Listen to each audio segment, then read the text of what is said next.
No, that's alright, guys. I think I'm gonna do the review as is down on the ground.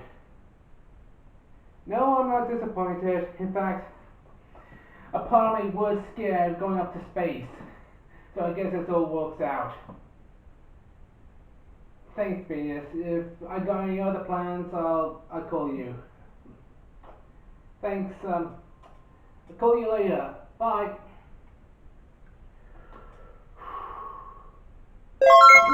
What? Oh, we're rolling? Oh shoot. Um, um, Sorry about that, folks.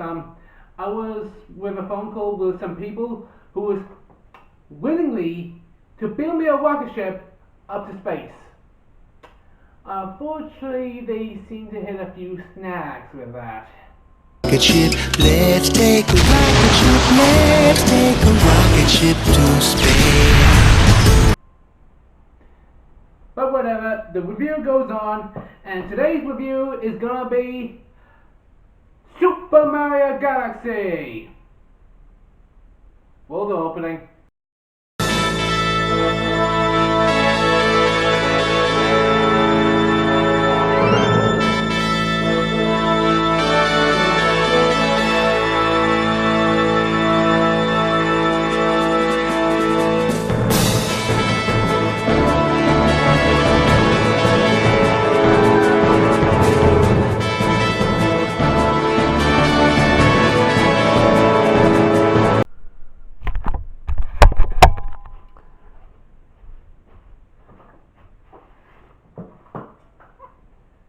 Last time, we talked about the fastest hedgehog in the world, Sonic the Hedgehog.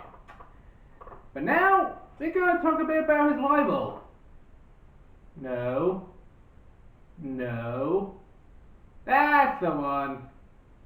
You know, it's rather quite interesting. During the 1890s, both Mario and Sonic was considered fairly equals to one another. Their main series games were said to be excellent, and everybody in the world knows about them. But now, during the 2010s, one is considered to lose his speed, while the other is considered the gaming mammoth of today. It becomes more evident here if you look at the reviewing scores of the games. Mario Galaxy was getting perfects and near perfects, while Sonic would be considered lucky if his score is past halfway. Yes, Mario Galaxy was the Wii game at the time, and everybody was loving Mario. That also includes myself. In fact, believe it or not, I even 100% the game. That includes getting the little image at the end to say that you done it.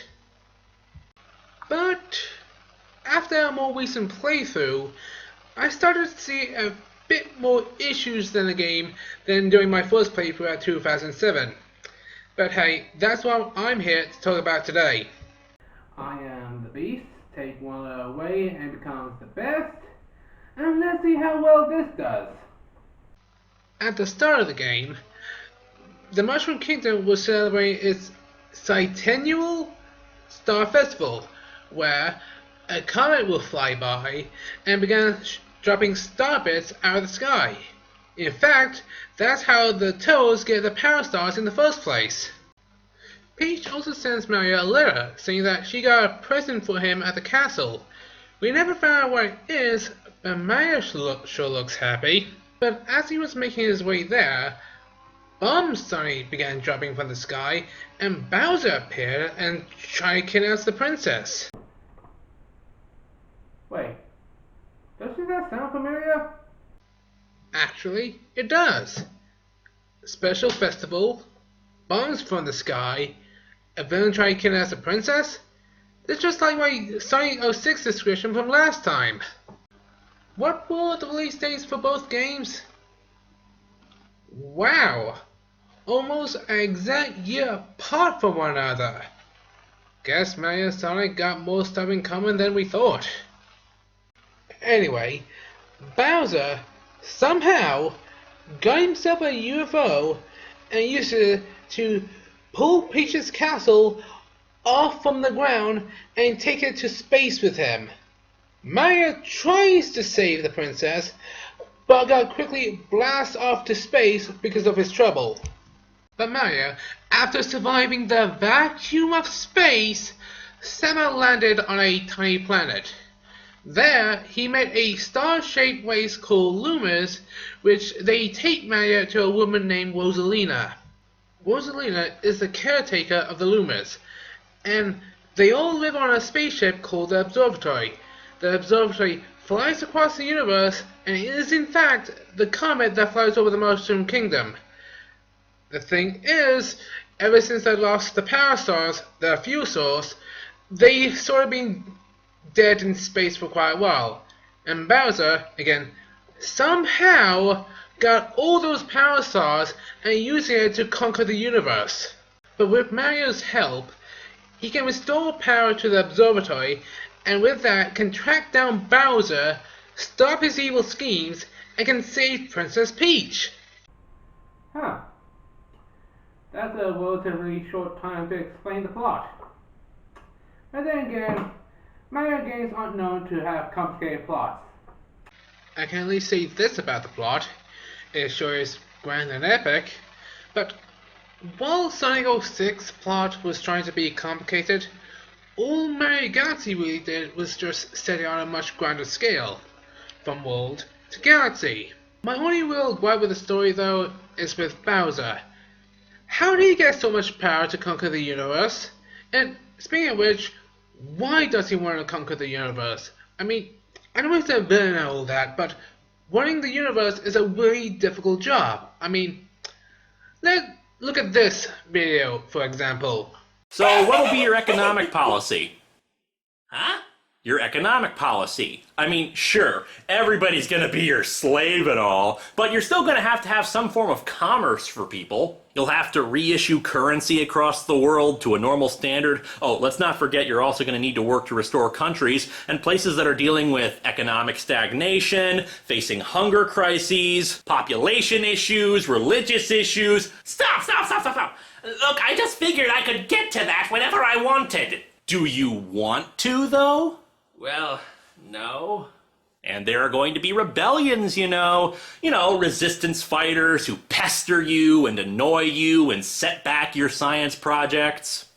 The thing is, I just can't see him being king of the universe, is what I'm saying.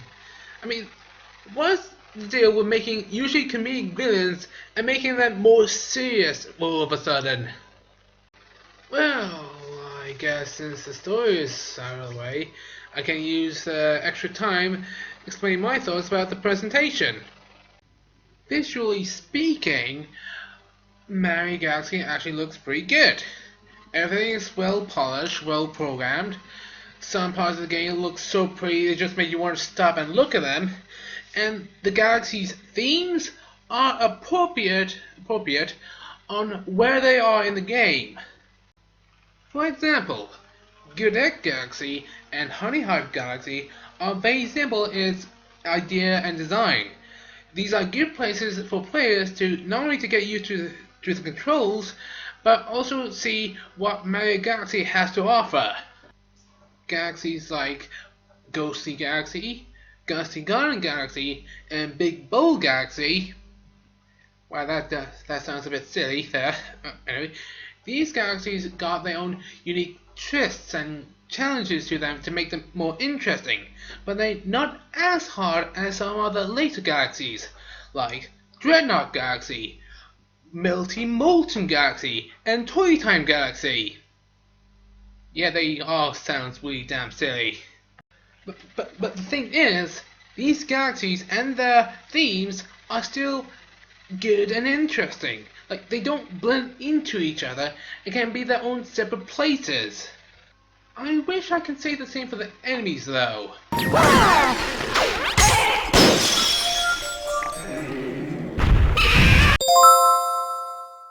You got returning goons like Goombas, Piranha Plants, Bullet Bills. They also make original enemies for the game, but the problem with them is that they don't feel space-themed. Yeah, it does look silly if you put a space helmet on a Goomba, but at least that makes it feel that you are in outer space. which brings a problem with the game design. It feels like I'm not traveling through space most of the time. Like, these are not planets, these are platforms. They're not big enough to have any gravitational force that will keep me or Mario standing on solid ground. Yeah, it's a nitpick, but it sort of shatters the illusion for me. But, with that out of the way, let's move on to gameplay now.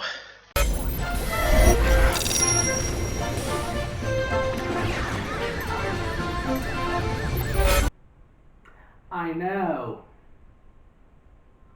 Because I don't want to use the game trailers clip again, and IGN only has a transition for the second Mario Galaxy.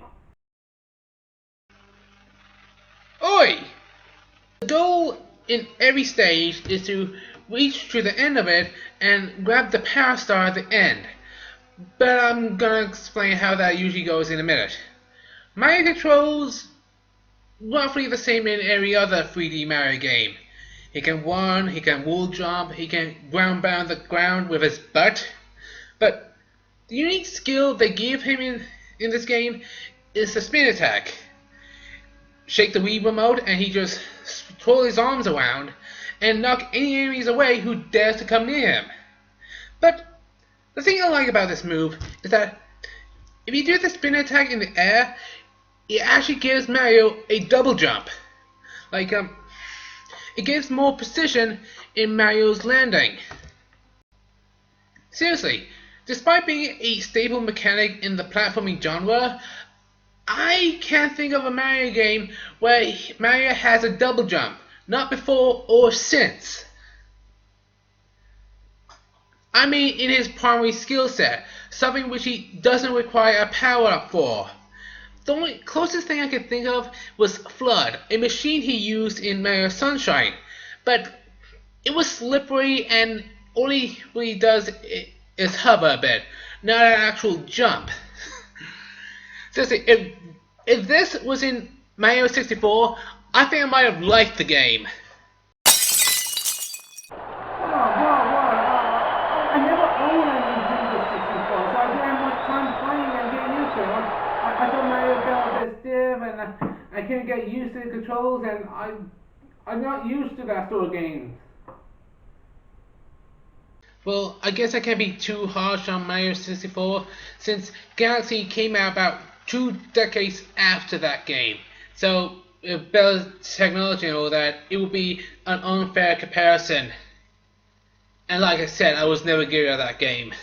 But let's push that to the side since it's becoming a tangent, and roll over the power-ups very quickly. There's B and Boo Mario, which allows Mario to fly for a bit. The difference is that B Mario has a stamina meter, and Boo Mario reverts back to normal if he's hit by bright light. There's Fire and Ice Mario that can shoot fire and ice respectively, but both power-ups are on a short time limit. Same goes for Rainbow Mario, which is just an invincibility frame Mario with rainbow colors. There is? Oh, shoot, yeah, there is. There's one more power-up called Spring Mario, which just let him to jump extra high. It's very difficult to control him, and it's not that popular amongst fans, which must be why I forgot about him. This game got roughly 42 galaxies in it, with 120 power stars to collect. You heard me, 120 power stars. Technically a whole lot more, but in a minute. Usually it's just like travel to the end of a level and avoid any obstacles.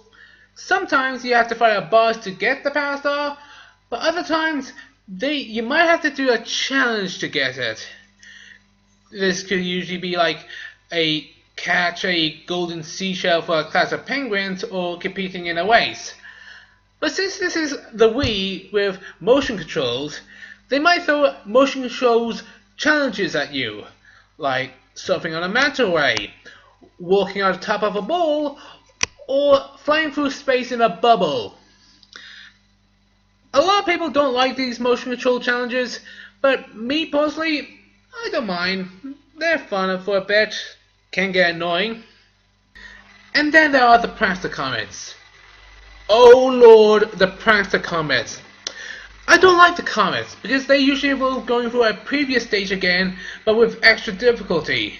Like, race a shary version of Mario to a power star, or do the whole stage again while under a time limit. But mine, and many others Mario players' bane of the game, is the purple star comment. I hate the purple star comments, because they usually will collect 100 purple coins. You think that sounds simple? Well, they will usually scatter the coins all over the stage, and sometimes they even give you a strict time limit.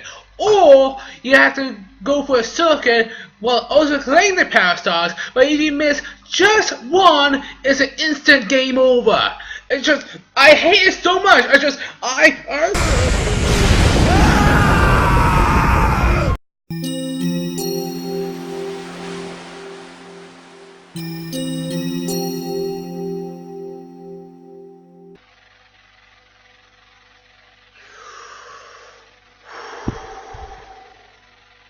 Yeah, I think I'm fine now.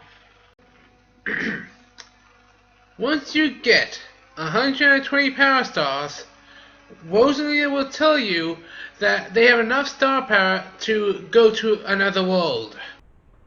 And when they say another world, they really mean another universe. Once you do the final level and save Princess Peach again, you get Super Luigi Galaxy! Yep, you get to play as Luigi. He runs slightly faster, jumps slightly higher, has slightly less traction on his feet, but you want to know the best part? You can collect the same 120 power stars again, but as Luigi. But once you do, and redo the final level yet again, you unlock one final stage called Grand Finale Galaxy, which is just the beginning of the game again, but no Bowser attack. So you can peacefully stroll to Peach's castle and collect the final power star as Mario and as Luigi. Which means, in Super Mario Galaxy, you can collect 242 power stars. Damn. Okay, Super Mario Galaxy really is a fun game. Good gameplay, interesting moments. It's just that collecting 120 power stars gets annoying pretty quickly. What I mean to say is that if you want a game that has a simple plot and fun gameplay, yeah, Mario Galaxy would be a good choice. If you're one of those type of people who want something to collect everything though, the game would test your fortitude and your patience, but you would be proud of yourself once you beat that final stage and get that thank you letter from Nintendo. That's Mario done. So that means I reviewed the two greatest faces in gaming.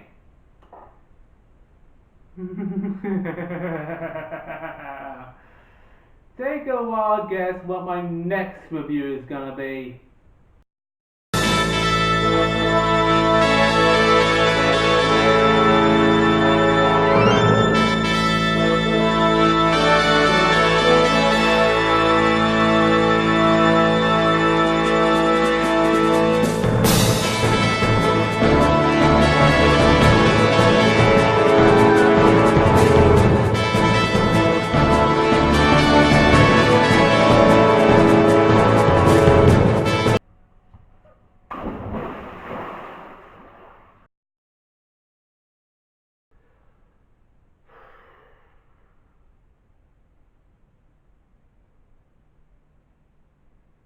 No, I'm not upset about the down rocket ship.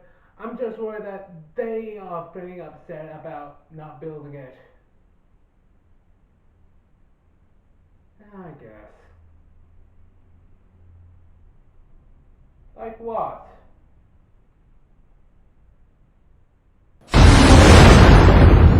Mati is alive. I have a chance to actually do something right. Why did I ask for that?